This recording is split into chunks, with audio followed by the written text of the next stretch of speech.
What's up, everybody? Conservative Christian back here for another video. So, I'm going to be a little off topic today just because of the fact that I don't have much else to talk about in regards to Pride Month yet.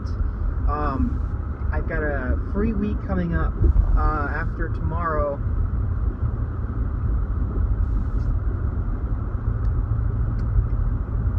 Also, I might be eating during this video and drinking because I'm horrible at making videos. I'm a terrible person.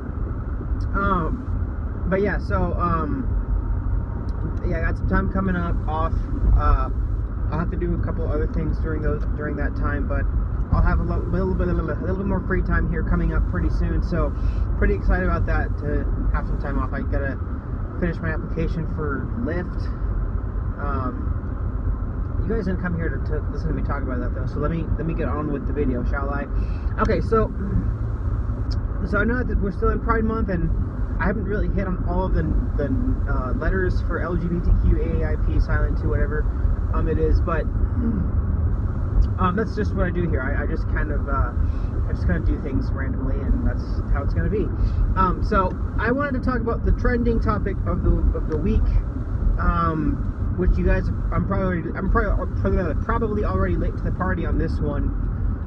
So you know, but whatever. For what it's worth, here we go. So the topic that I wanted to talk about today was that of the borders.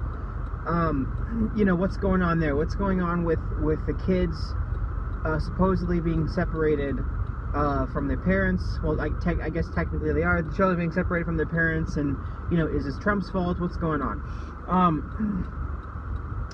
I almost want to not do this video. I almost want this to just be me saying, hey, you know, go do the research yourself, because this is the trap that people keep falling into, and I feel like until people actually take the time out of their day, or whatever time they have available, to actually log on to a computer and like actually look this stuff up, that will be the time when people actually start opening their mind a little bit more, because that already proves and shows that they're at least somewhat open-minded to the fact that they're willing to do that themselves.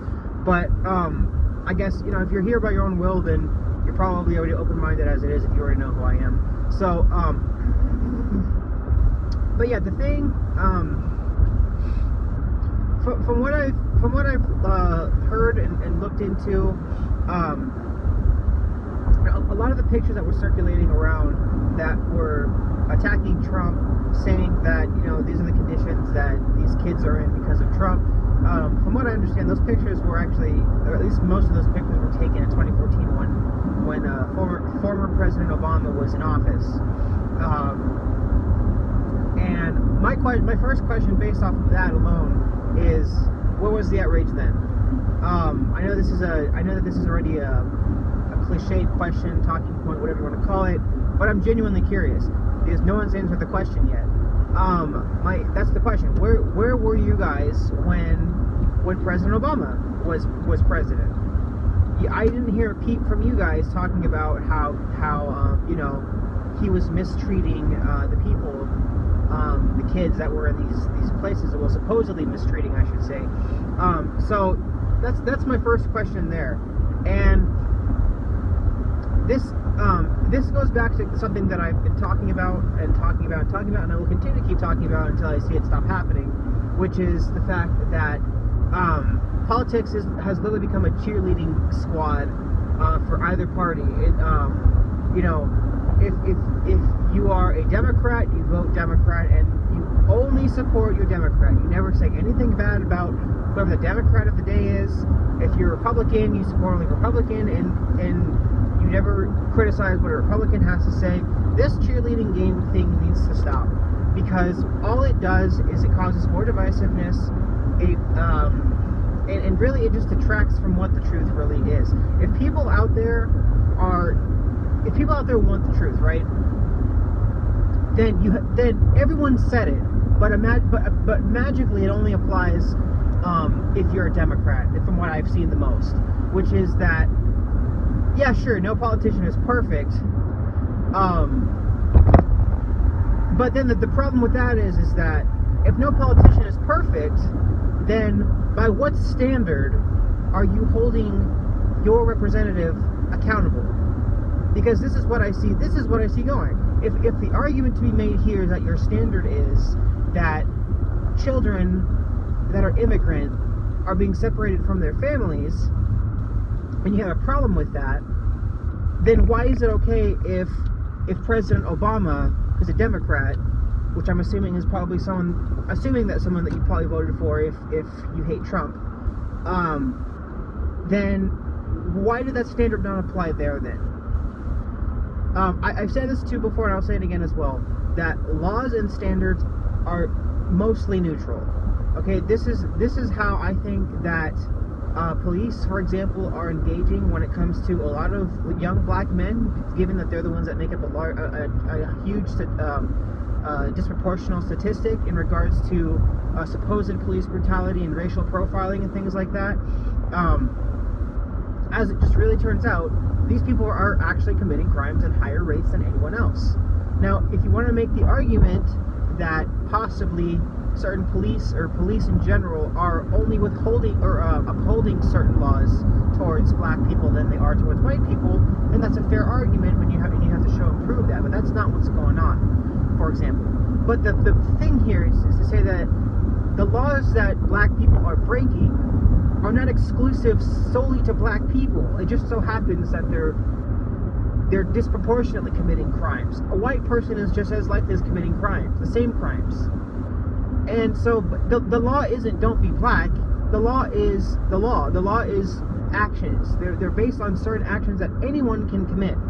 Now, that I would venture to say, because I've talked about this before, for example, that the reason for the disproportionality is based on a culture, which I've talked about I think before, which is the single parent culture that seems to be a trend across races that seems to affect behavior in younger generations, for example.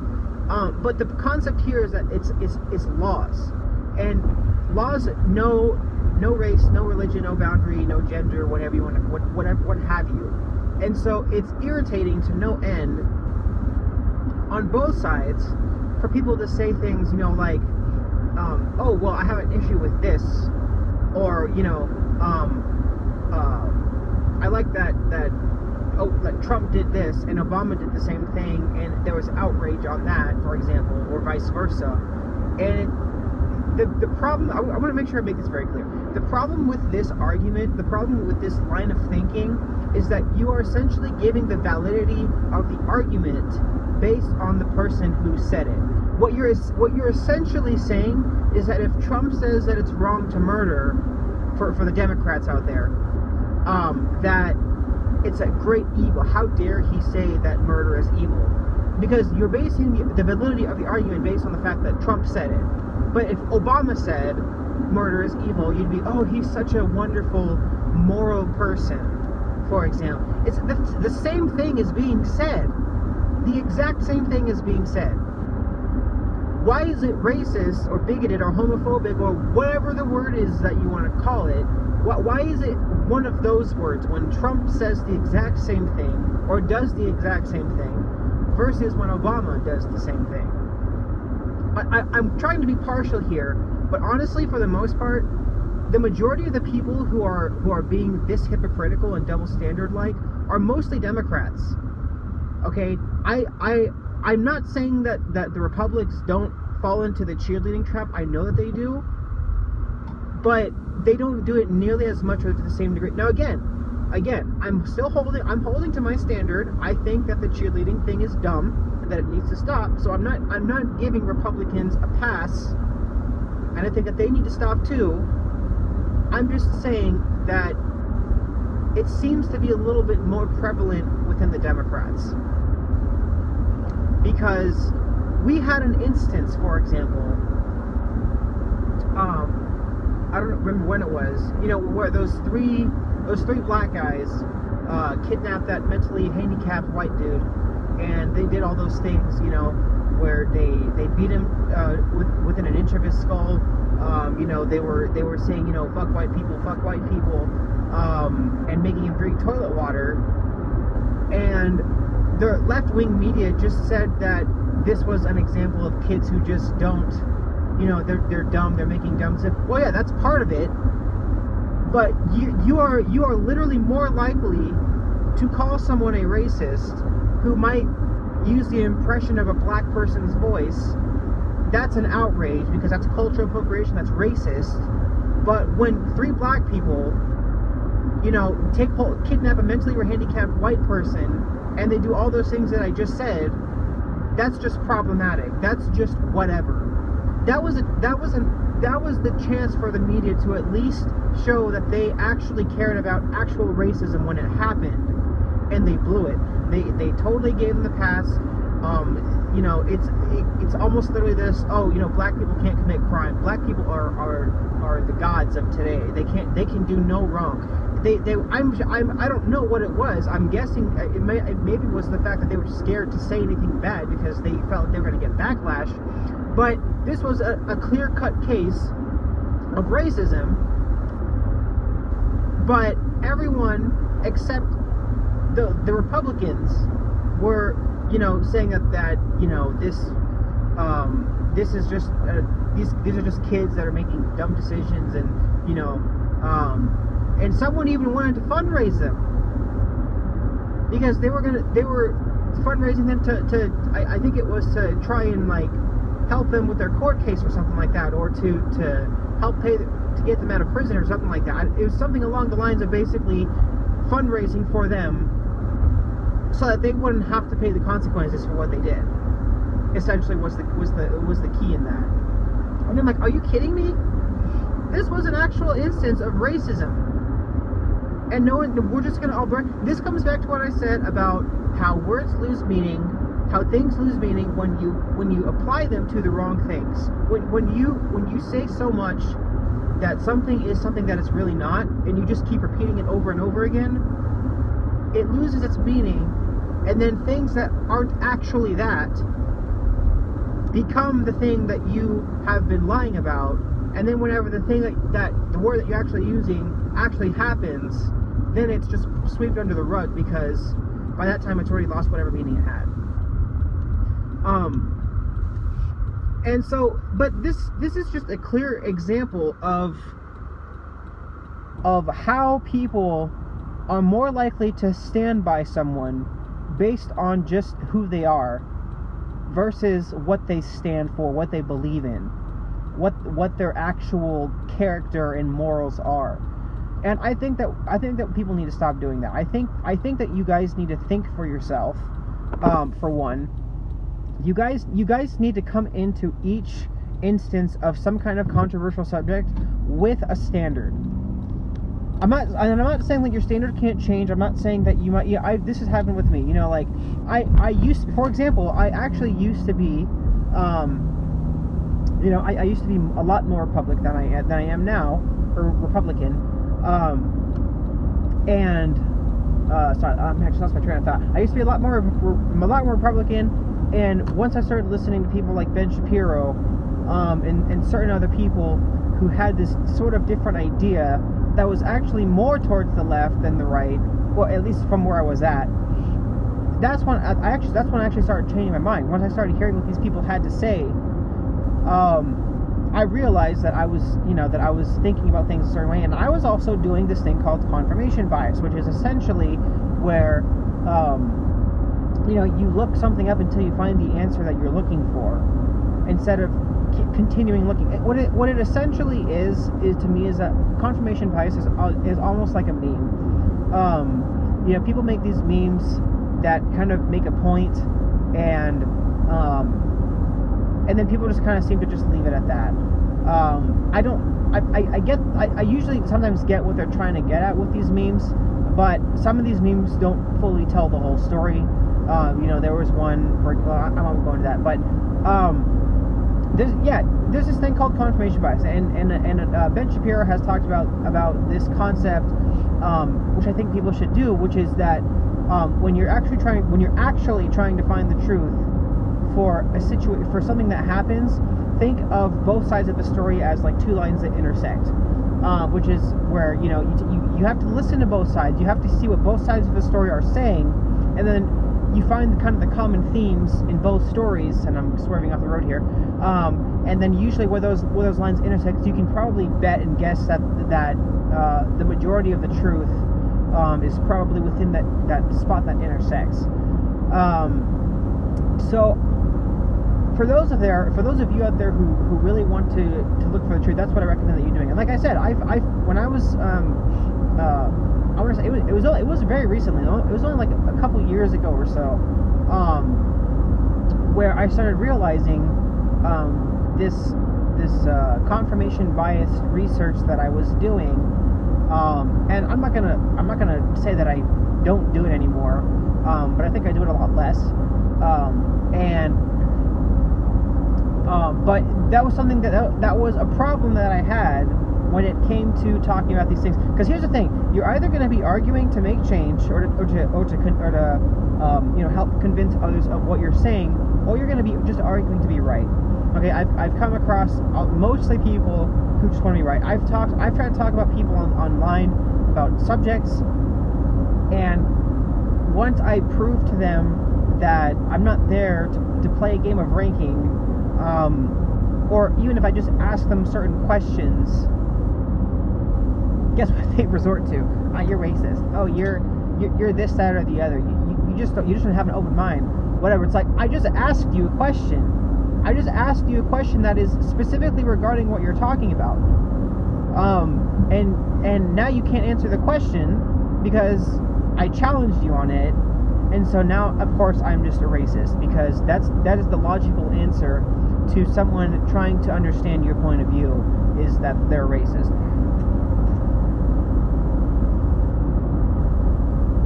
Or sexist or bigoted, or people who delete your comments. I had, well, I'll probably talk about that in another video,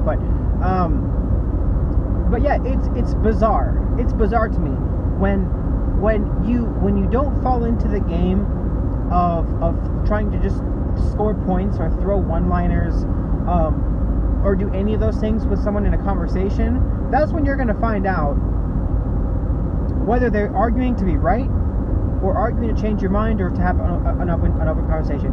You can usually tell. It's really hard for me to try and describe to you how you can just know someone who's worth engaging with. This is also something else that Ben Shapiro has said, where is that, he doesn't think that every conversation is worthwhile having, because there are some people, of course, out there who aren't ready to have their mind changed, or don't want to have their mind changed. But then there are also people who do, and you have to kind of be able to know. He can supposedly know within like the first 30 seconds or so whether or not someone is worth having a conversation with. And at first I was like, how does he do that? Because like I was online trying to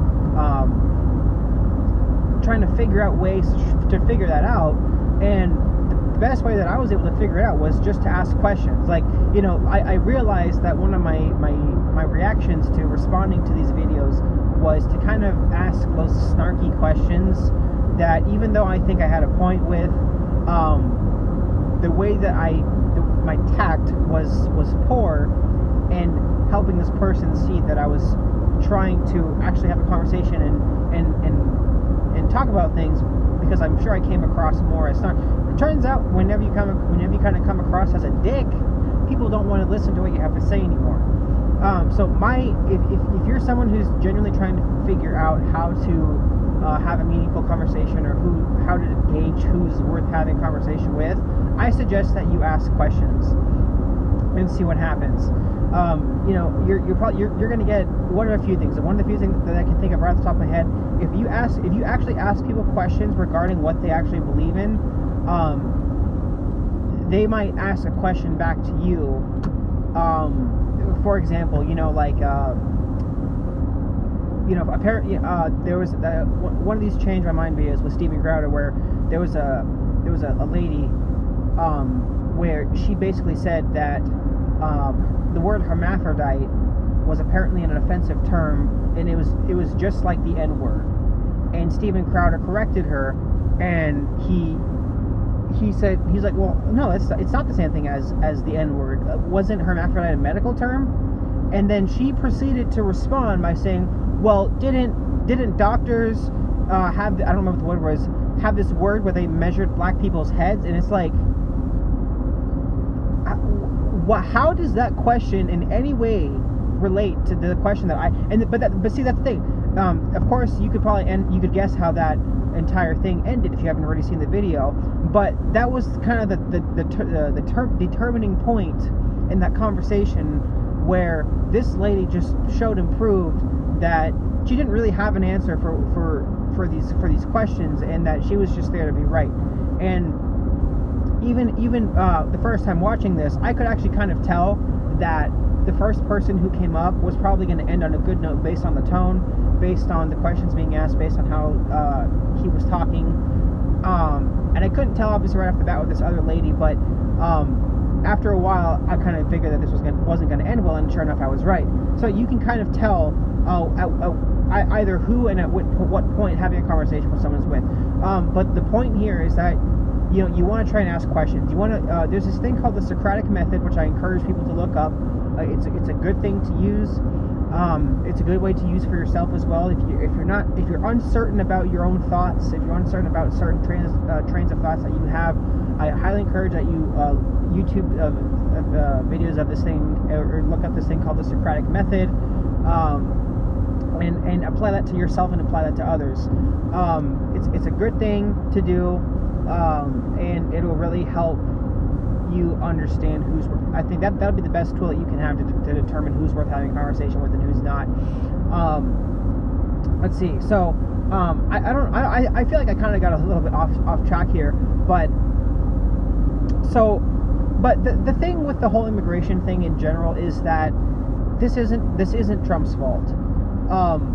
This isn't solely Trump's fault. And then, of course, when Trump is actually trying to fix the problem, which I just yesterday heard Ben Shapiro talking a little bit more about what Trump did, and how he, while I think he meant well, I don't think, from what I heard, I don't remember exactly what it was that he said. I know it was a good logical reasoning, but the way that Trump went about it wasn't a good way to do it, apparently. But here's the thing, like, okay, we agree that not all presidents, not all politicians are perfect, right? Okay, sure. But this was a clear-cut case example right here, again, of people just wanting to find an excuse to bash on Trump, because what it turned into was, oh well, Trump is separating kids from their families. Okay, well, first of all, that law that we have that talks about this was established by Democrats in 1997. I can't remember. I think it was the Florida something act made by Bill Clinton. It was established under Democrats, and we've been trying. I don't know when we've been trying to change this, but I know that someone at some point along the way was like, hey, maybe we should look at fixing this. But we can't make these changes without both parties being there. And of course, from what I can tell, obviously, Democrats know that if they take this away, if they take this talking point away from themselves, they're going to have one less excuse, one less reason to bash on Trump. So of course, they're not interested in actually fixing the problem, even though they claim to be. They're more interested in keeping that talking point as long as possible, so they can keep bashing Trump.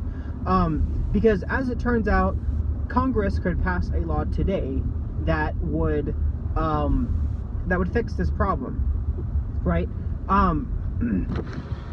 So it's not Trump's fault.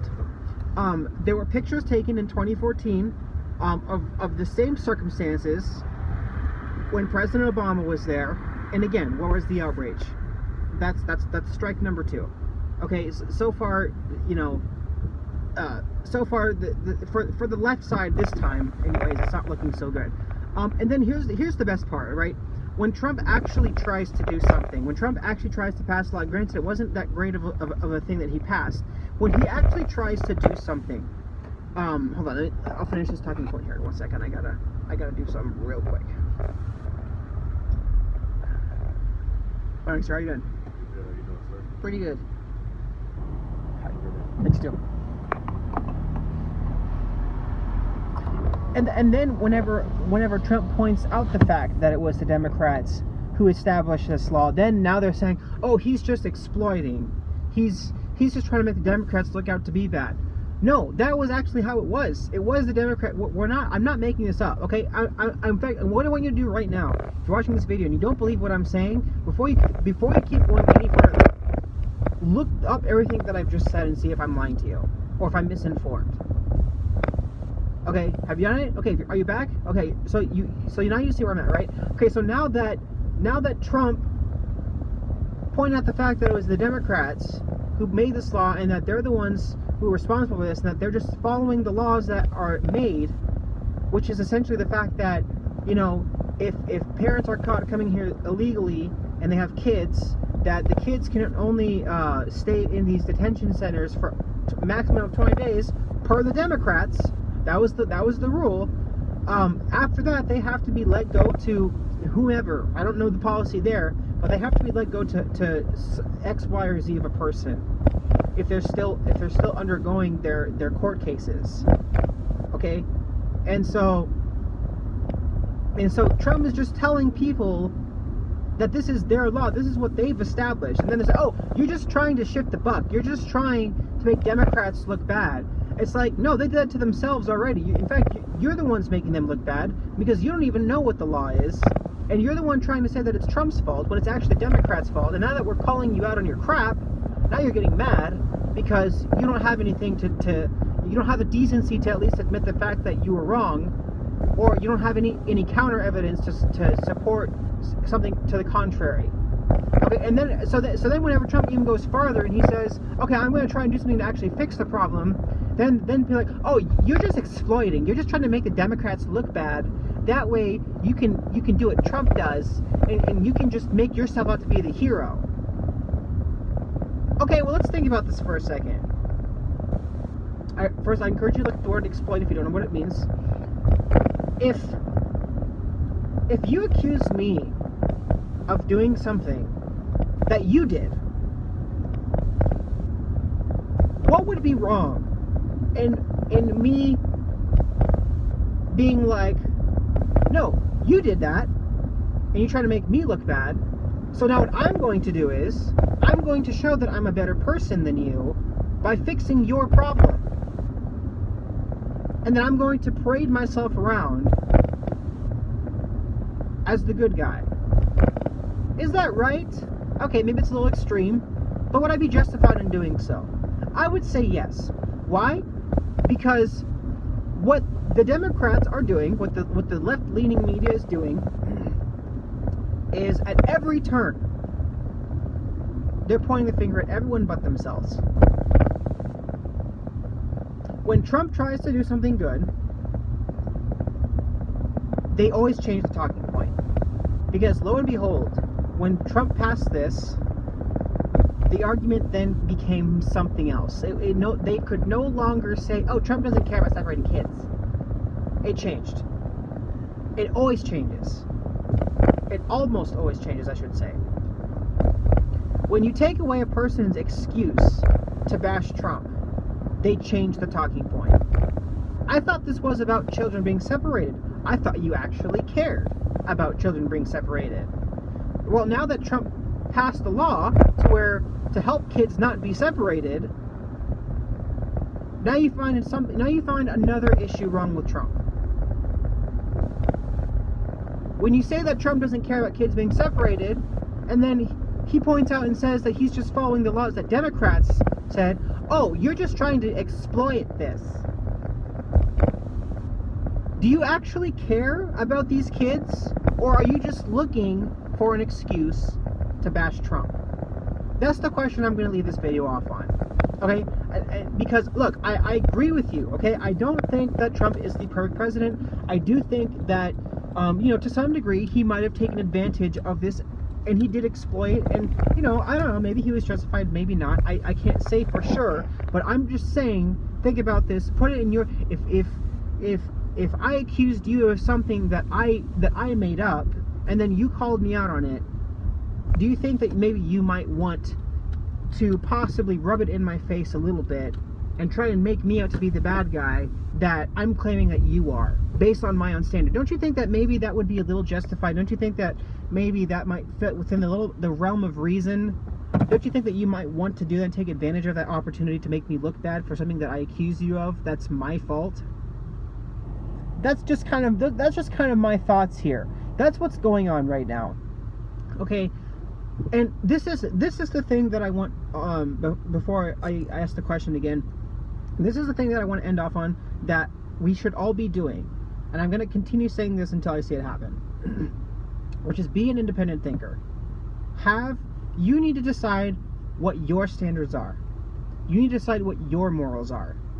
And then based on that is how you need to enter every controversial situation and into the polls.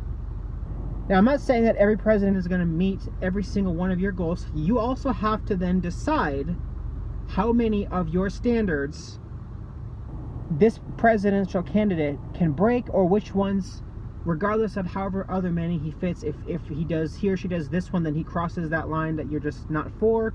You need to decide these things. If you don't, the media is going to decide them for you.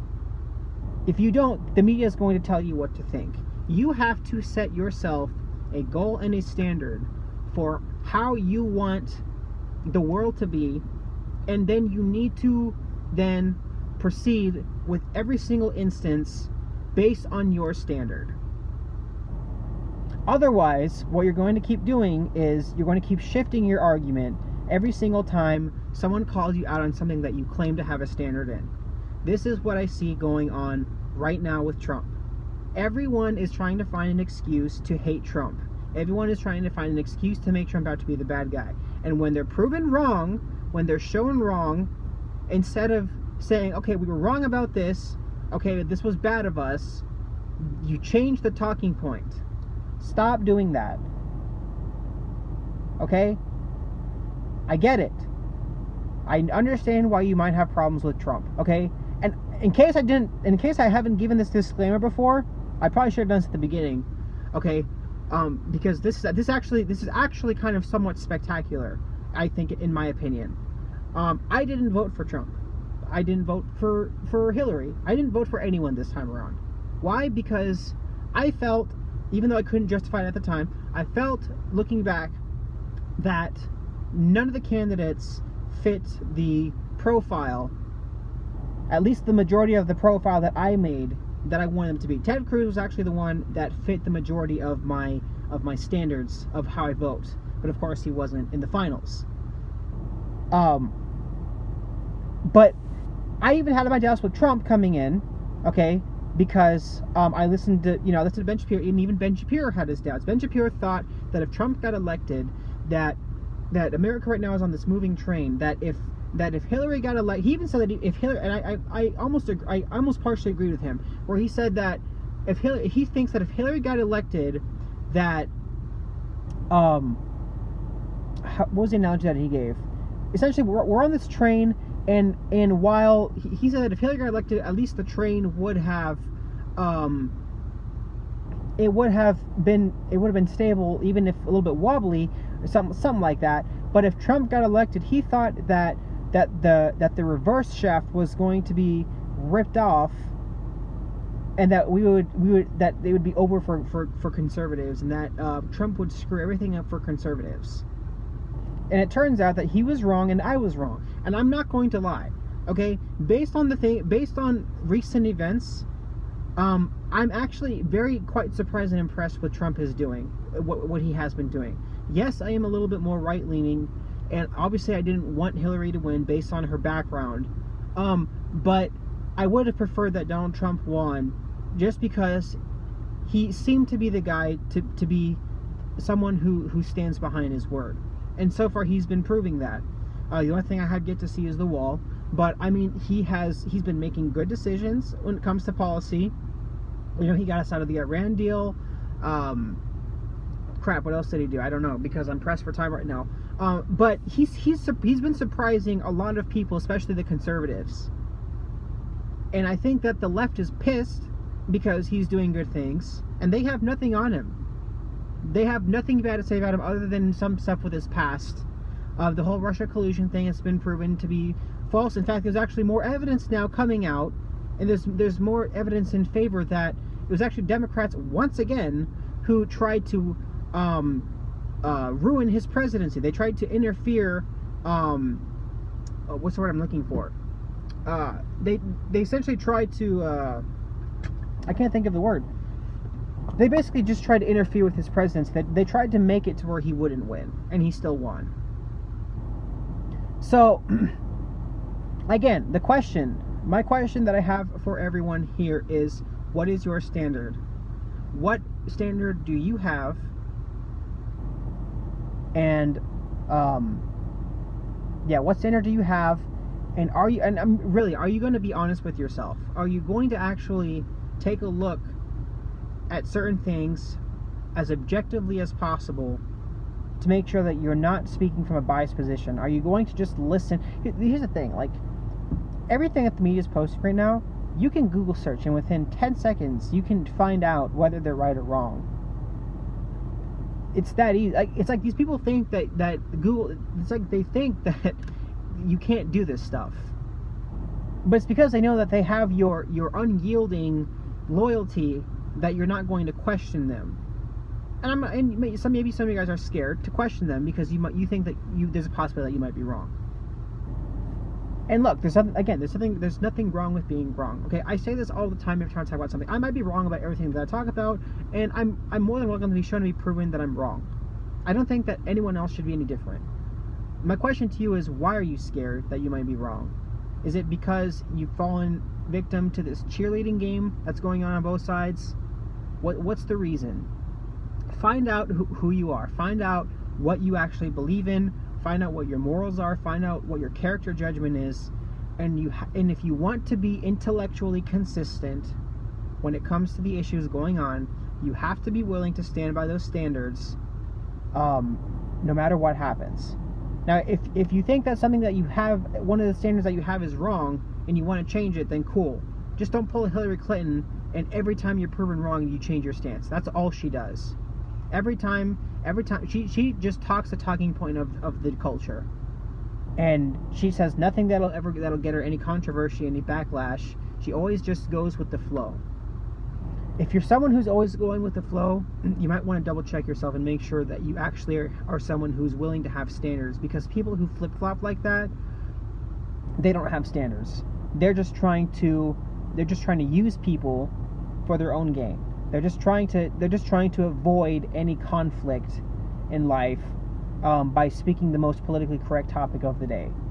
So, yeah, I think that's all I got for you guys today.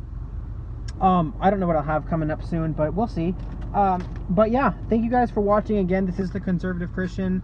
Until next time, signing out. I have no idea what I'm going to talk about next time, but I'll figure it out. So, I'll see you guys later. Peace.